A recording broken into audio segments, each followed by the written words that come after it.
কল্পনা করুন এমন একটি দুনিয়ার কথা যেখানে ঘড়ির কাঁটা নেই, ক্যালেন্ডার নেই, নেই কোনো ভবিষ্যতের পরিকল্পনা, যেখানে মানুষ সভ্যতার আলো দেখেনি অথচ তারা বেঁচে আছে আমাদের চেয়েও বেশি স্বাধীনভাবে।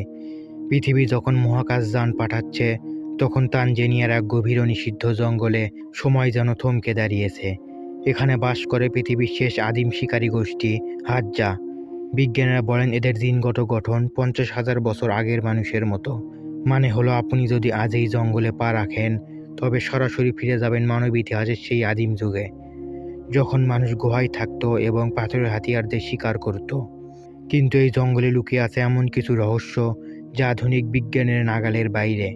কেমন করে এরা বীজ তৈরি করে যা দেখতে সাধারণ কিন্তু কাজে মারাত্মক? কেন এদের ভাষায় পাখির ডাকের মতো শব্দ? এবং সবচেয়ে বড় রহস্য হলো মৃত্যুর মুখোমুখি হয়েও এরা কেন হাসে? আজকের এই ভিডিওতে আমরা প্রবেশ করব সেই নিষিদ্ধ এলাকায়।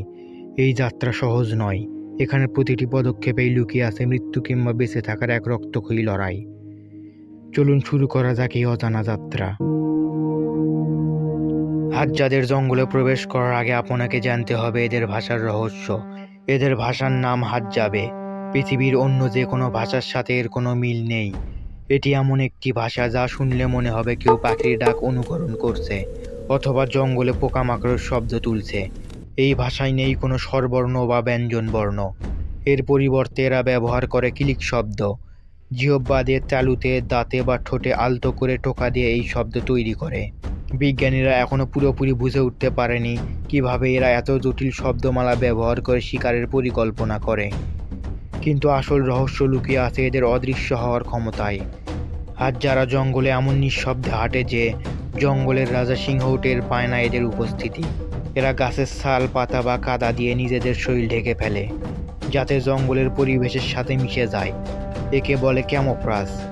কিন্তু এদের এই কৌশল কোনো আধুনিক সামরিক প্রশিক্ষণ নয়, এটি রক্তে মেশানো এক সহজাত বিদ্যা। এরা বিশ্বাস করে জঙ্গল তাদের মা, আর মা কখনোই নিজের সন্তানকে ধরা দেয় না। তাই যখন তারা শিকারে বের হয় তখন তারা জঙ্গলেরই এক অংশ হয়ে যায়।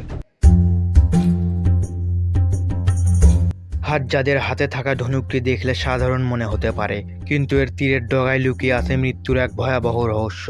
এরা ব্যবহার করে এক ধরনের মারাত্মক বিষ যার নাম ডেসেনিয়াম।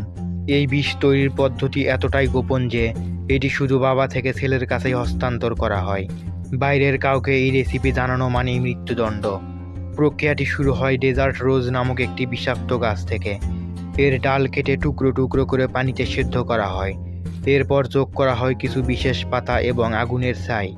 মিশ্রণটি ঘন হয়ে কালো আঠার মতো হয়ে গেলে তা তীরের ডগায় লাগানো হয়। রহস্যটা কোথায় জানেন? এই বিষটি প্রাণীর শরীরে ঢোকার সাথে সাথেই কাজ করে না। এটি ধীরে ধীরে রক্তের মাধ্যমে হৃৎপিণ্ডে পৌঁছায়। শিকারীরা যখন তীর ছোড়ে প্রাণীটি পালিয়ে যায়, মনে হতে পারে সে বেঁচে গেল, কিন্তু কয়েক মিনিট বা ঘন্টা পর হঠাৎ করেই প্রাণীটি থমকে দাঁড়ায়, কাঁপতে শুরু করে এবং মাটিতে লুটিয়ে পড়ে। আর যারা বলে তীরটি শরীরে ঢোকে, কিন্তু মৃত্যু ডাকে এই বিষ। প্রতিটি তীরের পিছনে নির্দিষ্ট পালক লাগানো থাকে। এটি শুধু সুন্দর দেখানোর জন্য নয়, এটি বাতাসে তীরের গতি স্থির রাখে। আর সবচেয়ে অবাক করা বিষয় হলো প্রতিটি তীরে থাকে শিকারের নিজস্ব নকশা। যদি শিকারের সময় তীরটি হারিয়ে যায় তবে সেই নকশা দেখে বোঝা যায় কোন শিকারী সেই প্রাণীটিকে আহত করেছে। এটি তাদের সম্মানের প্রতীক।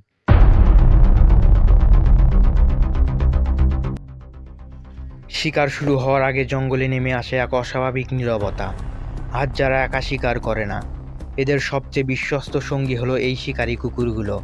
এদের চোখ এবং কান এতটাই তীক্ষ্ণ যে ঝোপের আড়ালে লুকিয়ে থাকা প্রাণীর শ্বাসের শব্দ এরা শুনতে পায়। আজকের লক্ষ্য পাথরের হাইরাক্স। দেখতে খরগোশের মতো মনে হলেও বিজ্ঞানীরা প্রমাণ করেছে এরা আসলে হাতির কাছের আত্মীয়। কিন্তু এদের ধরা সহজ কাজ নয়। এরা পাথরের ফাঁকে এমনভাবে লুকিয়ে থাকে যে মনে হয় পাথরই যেন প্রাণীতে পরিণত হয়েছে। শিকারীরা ছড়িয়ে পড়ে, কেউ সামনে কেউ পেছনে। এটি একটি কৌশলগত খেলা। হঠাৎ কুকুরগুলো গর্জে উঠল। শিকার শুরু। জঙ্গলের এই দৌড় কোনো খেলা নয়, এখানে ভুল করার সুযোগ নেই। কাটা গাছ শরীর ছিঁড়ে ফেলছে, পাথরে পা পিছলে যাচ্ছে, কিন্তু হাজ্জারা থামছে না। তারা জানে আজ যদি শিকার না পায় তবে আগামীকাল তাদের পরিবারের পেটে ভাত জুটবে না। অবশেষে তীরটি লক্ষ্যবস্তু ভেদ করল, কিন্তু প্রাণীটি মরেনি, শুধু আহত হয়েছে। এখন শুরু হবে আসল লড়াই। আহত প্রাণী মানেই বিপদ। হাতজারা পাথরের ফাঁকে হাত ঢোকানোর সাহস করছে না। কুকুরগুলো ঘিরে ধরে আছে। অবশেষে একজন সাহসী শিকারী পাথরের ভেতরে নিজের শরীর ঢুকিয়ে প্রাণীটিকে বের করে আনলো। এই মুহূর্তটি দেখলে আপনার রক্ত হিম হয়ে যেতে পারে। হাতজারা শিকারের প্রতিটি অংশই ব্যবহার করে। তারা বলে প্রকৃতি কিছুই বিনামূল্যে দেয় না, তাই কিছুই নষ্ট করা যায় না। এমনকি হাইরাক্সের পেটের অর্ধপতিত খাবারও এরা খেয়ে ফেলে, কারণ জঙ্গলে খাবারের কোনো অপচয় নেই। এটি আপনাদের কাছে ঘৃণার বিষয় হতে পারে, কিন্তু তাদের কাছে এটি বেঁচে থাকার একমাত্র উপায়।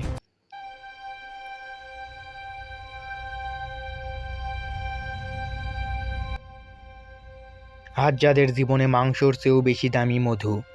এদের কাছে মধু হলো তরল সোনা, কিন্তু এই সোনা পাওয়ার পথটি নরক যন্ত্রণার সমান। গাছের গুঁড়িতে বাসা বেঁধে আছে হাজার হাজার বিষাক্ত মৌমাছি।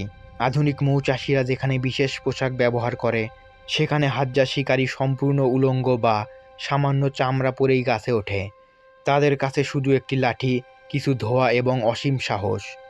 মৌমাছিগুলো তাকে কামড়াতে থাকে, শরীর ফুলে যায়, ব্যথায় অস্থির হয়ে পড়ে, কিন্তু সে থামে না। সে জানে এই মধু শুধু ক্ষুধা মেটায় না, এটি এদের শক্তির উৎস। গবেষণায় দেখা গেছে হাতজাদের দৈনিক ক্যালোরির প্রায় 15% আসে এই মধু থেকে। কিন্তু রহস্যটা শুধু খাবারে নয়, এই মধুগুলো এদের মুদ্রা।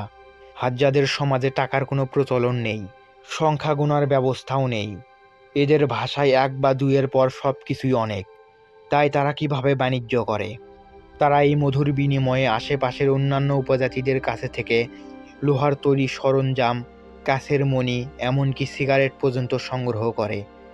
মধু সংগ্রহকারী যখন গাছ থেকে নামে, তখন তার শরীর হয় ক্ষতবিক্ষত, কিন্তু তার চোখে থাকে এক অদ্ভুত বিজয়ী হাসি, কারণ সে জানে আজ তার পরিবার পেট ভরে খেতে পারবে। দিন শেষে যখন এরা আগুনের পাশে জমা হয়, তখন শুরু হয় গল্পের আসর। কিন্তু এদের গল্পের রাজারানি নেই, নেই কোনো ধর্মীয় অনুষ্ঠান বা পরকালের ভয়। হাতজারা বিশ্বাস করে মৃত্যুর পর সব শেষ, তাই এরা মৃত্যুকে ভয় পায় না, বরং আজকেকেই পুরোপুরি উপভোগ করে। হাতজাদের গড় আয়ু মাত্র 32 বছর। শিশু মৃত্যুর হার এখানে খুব বেশি, তবুও এরা হাসি খুশি। এদের কাছে ভবিষ্যতের কোনো চিন্তা নেই। আগামীকাল কি হবে এই প্রশ্নের উত্তর এদের অজানা। এরা জানে না তাদের বয়স কত, কবে জন্ম হয়েছে, সময়ের কোনো বাঁধন এদের নেই। কিন্তু এই রহস্যময় জীবন এখন বিপদের মুখে। বন উজাড় হচ্ছে, শিকার কমে যাচ্ছে। গত 50 বছরে এরা তাদের 90% জমি হারিয়েছে। আধুনিক সভ্যতার ছায়া এখন এই গভীর জঙ্গলেও পড়ছে। সরকার এদের স্থায়ী বসতি স্থাপন করতে বাধ্য করছে। হয়তো আর কয়েক প্রজন্ম পর এই কিলিক ভাষা, এই আদিম শিকারের কৌশল, এই মধু সংগ্রহের রহস্য শুধু ইতিহাসের পাতায় সীমাবদ্ধ থাকবে। হাতজারা আমাদের মনে করিয়ে দেয় আমরা কোথা থেকে এসেছি। তারা প্রমাণ করে যে মানুষ হিসেবে বেঁচে থাকার জন্য প্রযুক্তির চেয়ে বেশি জরুরি হলো প্রকৃতির সঙ্গে সামঞ্জস্য বজায় রাখা। তারা সময়ের বাইরে আটকে থাকা এক জীবন্ত জাদুঘর। হয়তো তারা আমাদের অতীত, কিন্তু তাদের এই সংগ্রাম আমাদের ভবিষ্যতের ইঙ্গিত বহন করে। আজকের এই যাত্রা শেষ হলো এখানেই, কিন্তু হাতজাদের এই রহস্যময় জগৎ নিয়ে আপনার কি মনে হয়? আপনি কি মনে করেন আধুনিক সভ্যতার ছোঁয়া লাগা উচিত, নাকি তাদের এই আদিম জীবনধারা অক্ষুণ্ণ রাখা উচিত? আপনার মতামত কমেন্টে অবশ্যই জানান। ভিডিওটি ভালো লাগলে লাইক দিন, বন্ধুদের সাথে শেয়ার করুন এবং এমনই অজানা রহস্যময় তথ্য জানতে জ্ঞানলোক ইউটিউব চ্যানেল সাবস্ক্রাইব করুন।